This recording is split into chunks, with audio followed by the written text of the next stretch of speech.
Will that be Joyashri as yesterday doing the reporting?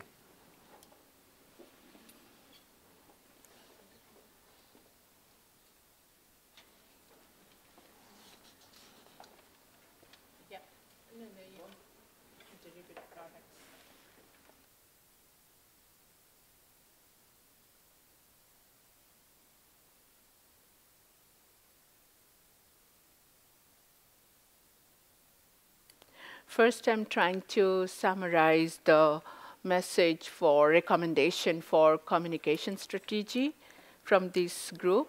So it says that since IPCC cannot serve all the specific target audiences, therefore there is need to have derivative products. And experiences so far in use and importance of derivative products have been impressive, as they revealed to be a good vehicle for wider accessibility of IPCC reports. While IPCC does not produce derivative products aimed at specific audiences, it should encourage to provide technical and or scientific support to the extent possible, and in accordance with its mandate to organizations that take elements of IPCC assessments and communicate them in more audience-specific formats. However, such products must not be considered joint production or in any way products of IPCC. So this is the message for the communication strategy. So we decided, as I already said, that derivative products are to be encouraged for production. And it is important to improve the existing IPCC website and make it more better navigable, interesting, accessible, with link to the qualified derivative products. Themes for derivative products can be decided upon need assessment, which can happen through stakeholder engagement meeting preceding the IPCC scoping meeting. Participants can be chosen by open call for participation through all possible media. And also we recommend that AR4 style small booklets, which were simplified guides to main reports. For example, AR4 Working Group 3 booklet can be revisited as good practice for AR6, and they can be produced by third parties. Our recommendations are also that participation of the derivative product coordinators, authors, or the team of authors should be from the beginning of the writing process of IPCC reports. And the way to engage stakeholders is to invite them as expert reviewers and organize face-to-face meetings with authors during review periods. As a derivative product, there is no special need for one single generic summary for citizens' report, but definitely there is need for better SPM and multiple reports as derivative products for targeted audience.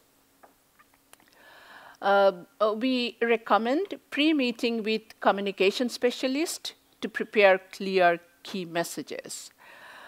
We feel videos are useful, but they need to be shorter, the better. More animation, voiceovers, less talking heads, and authors explaining about their background in research, maybe some of the video contents. And however, we do need the derivative products dissemination plans.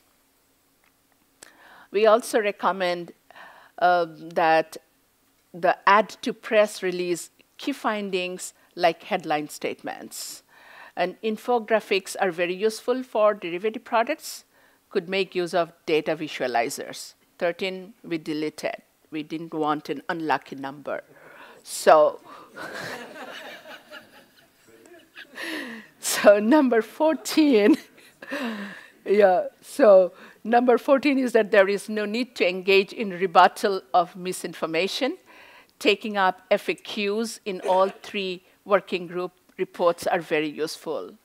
And list of authors with their role, I mean, this came as a recommendation that if there can be a list of authors with their role in report can be made available in the website for ready accessibility, so they can be contacted for rapid response based on author's consent and availability. And we feel that there is importance of organizing an expert meeting at the beginning of the process as early as possible on science of communicating climate change as inputs to communication trajectory of AR6. I think we are done. Thank you. Questions, comments? Yes, Ko?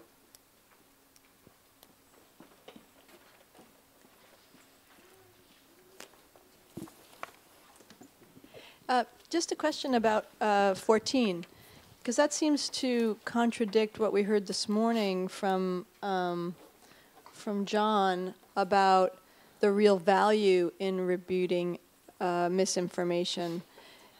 Did the group mean to just basically say no rebuttal was necessary, or was there maybe a recommendation that the rebuttal should come from entities outside of IPCC? Yeah. Let's hear from Hunter first. There was a lot of use of the passive voice in a lot of these recommendations, which left me a little unclear because it seemed like early on it was very clear that these are not going to be IPCC products. So I'm not clear who is doing all this stuff. Øyvind? Just a very quick remark. I think since we are discussing communication, and I think we should avoid language which is not so easy to understand. At least for me, I cannot understand, like rebuttal and also communication trajectory. If we can find the words which are more easy to understand, that will be helpful. We have lingo even in communications. Per Espen? Regarding point 16 there, organizing an expert meeting in terms of summarizing science for communicating climate science.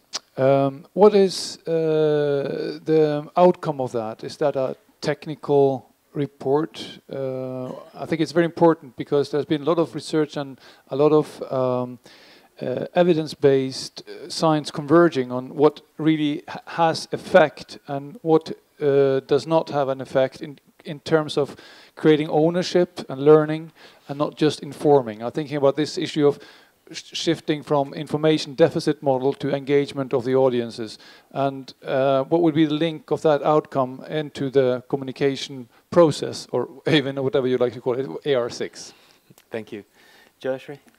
I'm responding, and if anyone else wants to add on, they can go on. So taking the last point, actually what we decided is that, IPCC does engage in many of the expert meetings, and then there comes proceedings out of that, and that becomes a product which is not published, but which can be accessed by the authors. And so this becomes, some of these are published and some of these are in the website, and so they can be very useful for the authors to refer all the time for their whole process. So that's something which we thought of. Yeah? Yeah. The reason is that there is a lot of knowledge how to better communicate based on science. And like we had, for instance, an expert meeting on uncertainty, developing uncertainty language that has been used throughout the AR4 and AR5. An expert meeting on communication science with all the new insights that people have here could lead to a report. There will be a report anyway, which would be supporting material of the IPCC, so it has some status, and that can be used as input for the communication part of the AR6. So the wisdom of how to, for instance, how to effectively use graphics and how to phrase messages in a way that are effective, that kind of information could be added to the work of IPCC. Whether it would mean to go from information to drama, I wouldn't know. That would leave that to the participants. Thank you. Yep. Joyashree? And then about the language, yeah, we just formulated this now, so we decided that we will polish them and then we will send them. And we will keep in mind what you said. And for derivative products, who will do? I mean, so we have a third party first, right? And then we said that there, yeah.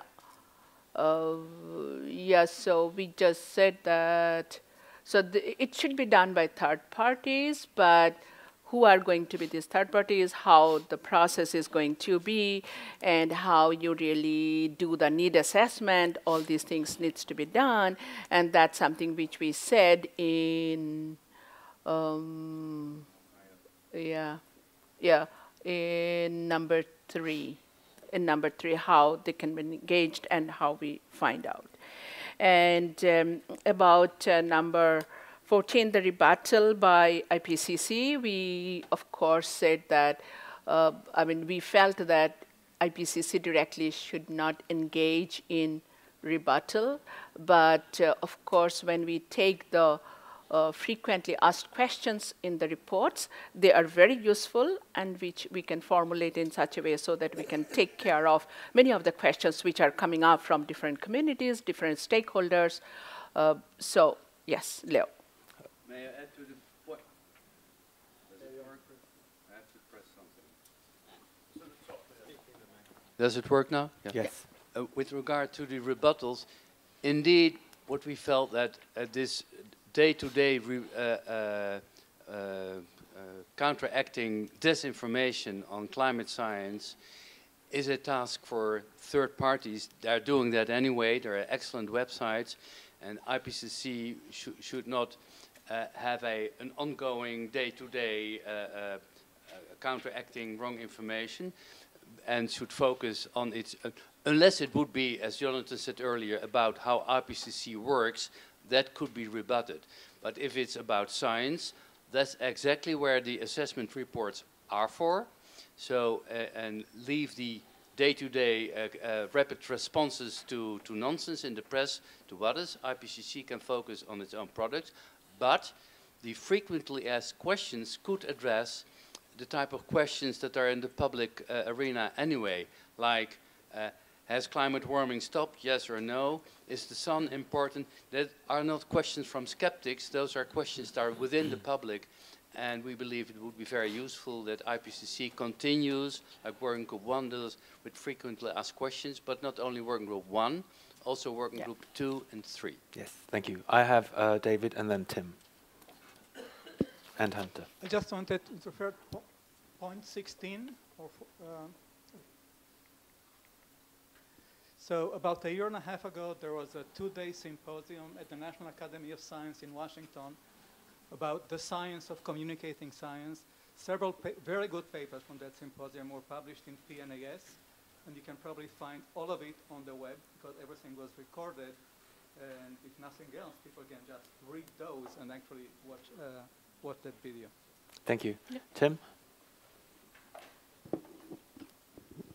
Thank you. Less a contribution to this discussion and more a shameless plug. There are a whole bunch of AR5 derivative documents. I know these were discussed in the group. What the purpose of this project was to extract from AR5 the information that is relevant to a whole bunch of different sectors, including agriculture, building, cities, defence, employment, energy, extractive industries, finance and investment, fisheries, tourism, transport, as well as an explainer of the IPCC. The reason I mention it, I know many of you know about it already, but the reason I mention it is there are a number of hard copies of these that I still have in our office. They obviously remain relevant for as long as AR5 is current, so if you would like copies, then I'd be more than happy to ship some to you. They are available in multiple languages as well. Hunter. And I just more of a question. What is the process for qualifying derivative products? And Carlos. Carlos?